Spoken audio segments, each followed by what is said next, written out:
Hello everyone, so this is a quick tutorial to show a few common mistakes I see people make in their DIY design. I'm going to be using Canva, but the principles are the same whether you're going to be using Photoshop or PicMonkey or whatever else you choose to use.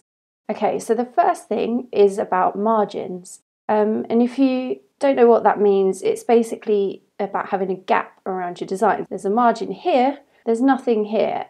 As you can see, it's actually a little bit hard to read really. Okay. You want to, ideally, most of the time anyway, you'll probably want to look at creating a similar gap either side, so here and here. And you're also going to want to either make this align with it, or slightly smaller, or slightly bigger, but as long as it also has a gap either side to make it easier to read.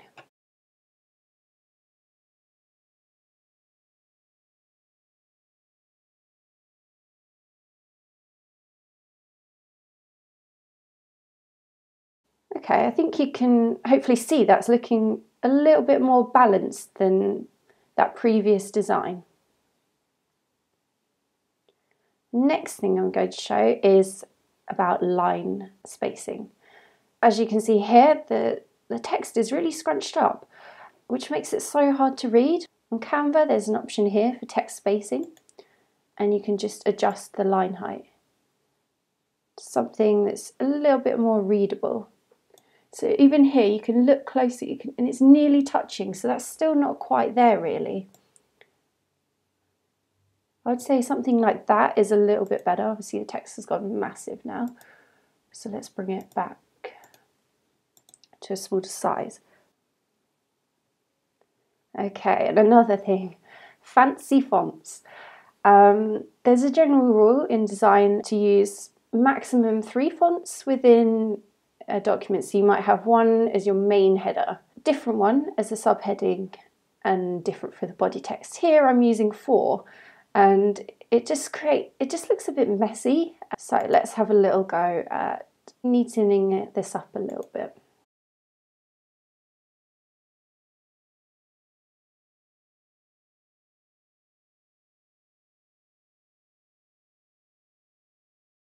So you might choose something like this for your header.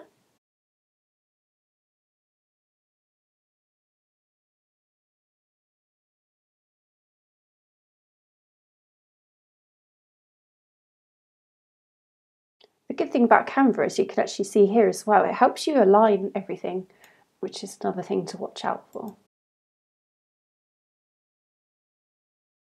And a good, usually for body text, you're probably going to want to look at something a bit simpler, not the fancy text. Sans serif can be really good as it's so easy to read. Sometimes serif as well, but keep it simple.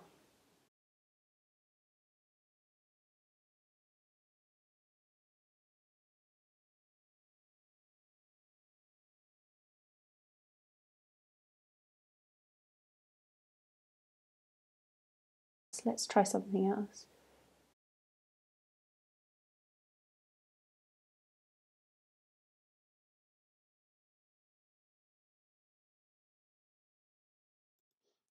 As you can see, sometimes it is just a little bit of trial and error, and spend some time getting it right to find the right fonts and combinations, checking that everything is readable.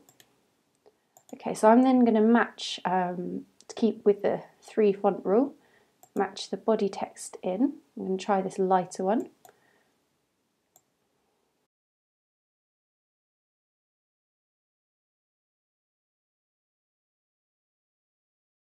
Okay, so it's not perfect, but I think it's still easier to read and looks a lot neater too.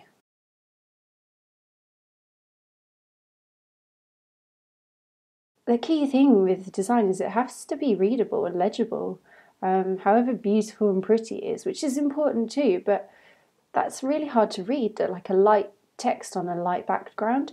And you've got to remember about contrast, which makes things easy to read. So here, obviously for contrast, you'd want to choose a dark colour.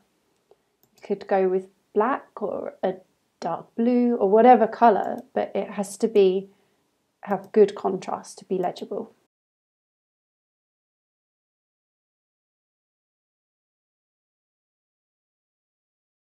And then the opposite as well. So you've got dark text on a dark background.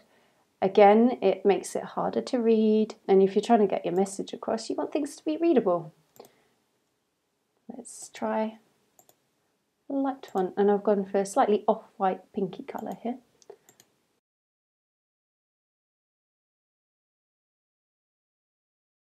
Finally, letter spacing.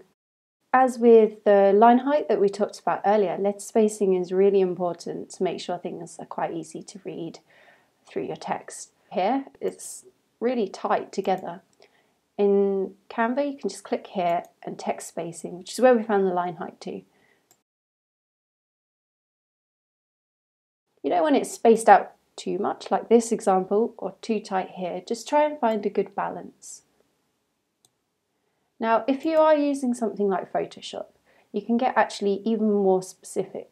So you might spot on certain letters, say, I don't know, here, you wanted to nudge that in a little bit more to match the gap here. And you can do that in Photoshop, but obviously the online tools don't have quite the same capacity for the finer details like this. Now, when it's spread out too much, that also can be a problem. So let's make that a little bit closer together.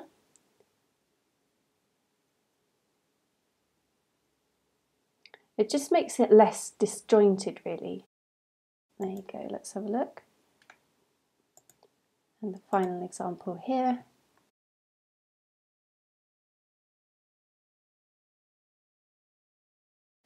Thank you for watching today. I hope this helps you create beautiful designs.